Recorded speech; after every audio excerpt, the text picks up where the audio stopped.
G'day Bomber fans, it's that time of the week. We got a training recap, a match sim recap. You might wonder why we get these videos coming up so regularly now, and it's because we're now less than a month away from our first hit out against an AFL club. We got a practice match coming up we got two practice matches coming up in February before the start of our AFL season in less than 50 days time. That time's going to fly. It's going to be the 2025 season in no time, and we got a bit to talk about today. Some injury news, some surprising players hitting their strides. Before we get into it, another massive thank you to everybody on Blue Sky who posts about trading, but specifically Charlie Dons, EFC Track Watcher, and Scooter McNeese. They're very informative and very generous with their time, but let's get into it. So it was a warm session yesterday on the 18th of January, Saturday, which is when most of our really high-octane sessions are going to be from now on, kind of getting us used to the AFL weekend schedule again. The session started with regular drills, getting the players nice and warm and loose, and then it ended with a full oval match sim. AFL umpires being used as well. 4 15 to 20 minute quarters with no time on, so not quite yet AFL like for like, but it's good miles into the legs of our players. As usual, the teams are split into two, black and red, or A and B. You'll usually see around 80% of Team A full of our first team players. That's so chemistry can be built and match style situations worked out with players that are likely going to be playing in the AFL together. Team A is the AFL team and Team B is the reserves kind of vibes. But in saying that, there are quite often players that should be on Team A who feature on Team B, either to make it more competitive or to highlight a one-on-one matchup that gives the individual, I guess, a proper feel for the contest. It's better to have Brian go up against Draper instead of Vicentini or someone. So some interesting players on both teams. Starting with Team A, you had Kako again there, showing he's likely in the frame for round one. Him and Gresham worked together as the small forwards, while Team B had guys like Davey and Alwyn. Dylan Shield was back on Team A this week after being on Team B last week. Brian was Team A and Draper was Team B, I think, but that was only mostly because Team B didn't really have a great presence up forward, so Draper was that for the Reds. Jackson Pryor was on Team A. That's an interesting one because you had some notable defenders on Team B. Let's get to the guys on the B team because you got Hayes, you got the SSB boys, Hoare and Baldwin. Jaden Laverty is a defender on Team B, but he was actually playing up forward, which is interesting. Ben Hobbs was on the B team, Will Setterfield as well. Those guys were going head-to-head with Sartas on the A team a fair bit. And you had most of the fringe youngsters and draftees on B, so Lamar Lual, Vigo, every draftee except Kako. This, of course, means it's a bit easier for the A team to do what they want, but it didn't stop the Bs from kicking their goals as well. Let's talk about individuals and how they performed, starting with the draftees, I reckon. So a few are currently injured or returning from injury. Newen and Daywicks didn't train. Daywicks was in a moon boot the other day, actually, but it doesn't appear to be super serious.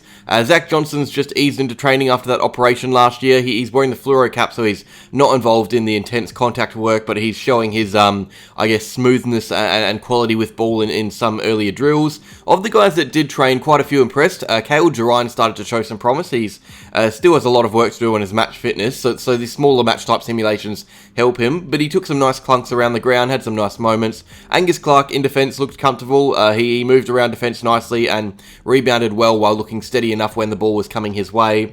The main two, though, are Reece Unwin and Isaac Kako. They're starting to really cook in the forward line, not together, they were on opposing sides, but it's still promising to see what we could have in store for us in the future. Unwin's looked really solid this preseason. He's shown his nip and dash, a super quick and creative player, kicked a nice goal and had some good moments, but it's Isaac Kako who really caught eyes because in the off-season it was glimpses and moments, but we're starting to see him really get to work and provide us with real consistent excitement for the upcoming season. He was in many eyes one of the best performers of the whole team yesterday at training, which is fantastic for a first-year player. Him, Unwin and Clark have done nothing but impress in their short Essendon careers so far. It's good to see. Some others who really stood out, Elijah Sartas again in the middle was prominent. He's knocking that door down for selection this year, not only featuring on the A team ahead of guys like Hobbs and Shield, but really impressing when training. Last week he was the best of the lot. This week he was up there again, it seems. Jordan Ridley got a lot of praise. He's looking and feeling good. Sam Draper was up and about, not only in the ruck but up forward. He kicked a couple of nice goals. Harry Jones was working really hard to get up and back, lending a hand in defence. Alwyn Davey Jr. was a big surprise, and one that it was, I guess, a surprise packet for many who talked about him. It was his best session in a long while, it seems. He was on the B team, and he was one of their best, it seems. But their best may have been Will Setterfield. Many are thrilled with what they saw from him. He's kind of a forgotten player on our list a bit, but if he can stay fit and keep training like this, he's good depth for the side and good pressure on our mids.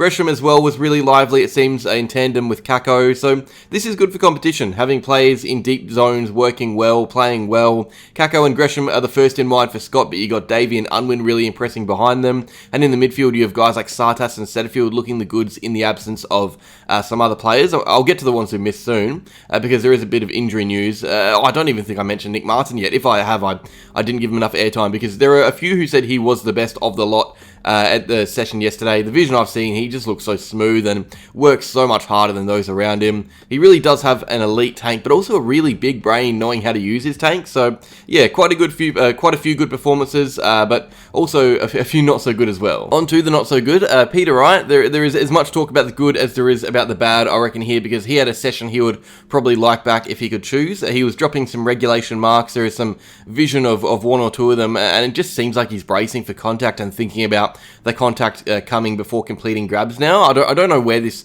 lack of confidence really came from. Is it still that shoulder? I don't really know, but it's there and it's real. He's not really himself right now, and the question has to be, how long is it before Scott pulls the pin on him for round one, or opening round, especially because guys like Caddy and Jones are looking really promising, but also Sam Draper kicked a few goals, so there are definitely options beyond Peter Wright right now. Hopefully he soon realises that, and it puts a fire in the belly, because if I had to pick my own best 23 now, and I have had Wright in mine all pre-season, but if I had to do another one, it would probably be without him. Another one who's looked a bit off as well was Jai Menzies. This comes after some more impressive sessions from him though, so we can chalk it down as a mulligan and see if he gets back up to it next week. Those two are the only ones who really caught attention for the wrong reasons. Everyone else kind of glided along a bit. I haven't gotten into detail heaps with the whole list, to be honest, but guys like Reed and Brian was solid. Lual was energetic. El Hawley was a bit quieter, but that's okay.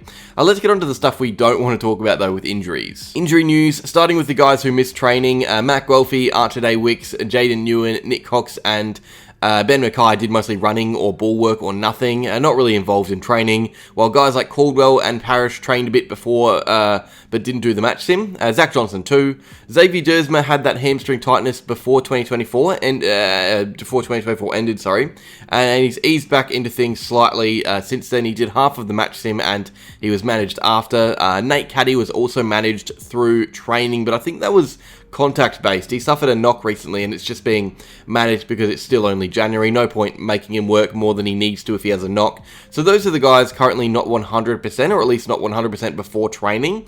But there were a few fresh injury concerns to some midfielders, starting with Ben Hobbs, who suffered a big knock. It didn't look ideal straight away. He couldn't put pressure on his leg. He had to be helped from the ground. There were a few worried spectators, but possibly some good news from it is the fact that he was spotted with ice on his shin, meaning it is contact based. Now we don't know if it's bad or not yet, but the fact it's contact based is really promising, and shin injuries can just hurt. They can rattle you even if it's not a bad one that keeps you out of action for a week, so you could just be a sore boy for a week or so. The other one is Dylan Shield. Some are a bit more worried about this one. He's another one who ended the session early, and there's a bit more mystery around this one because he pulled up, took his boot off, and there was some blood revealed on his foot, which is likely from studs. I'm guessing that happens, but apparently he was looking pretty upset or frustrated with this, which to some suggests the potential of something more than just getting trod on.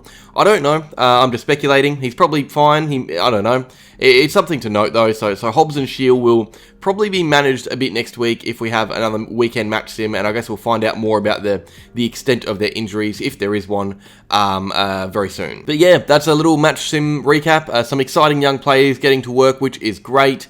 This next little month or so is massive for guys that want to be in the conversation for a spot in the team in round one. This is really when you want to impress. There are solid, 9 or 10 spots up for grabs for opening round, especially if guys like Caldwell aren't 100% fit. So lots to unfold, and this is where it happens. Cheers for watching. Make sure you like, subscribe, and go Bombers.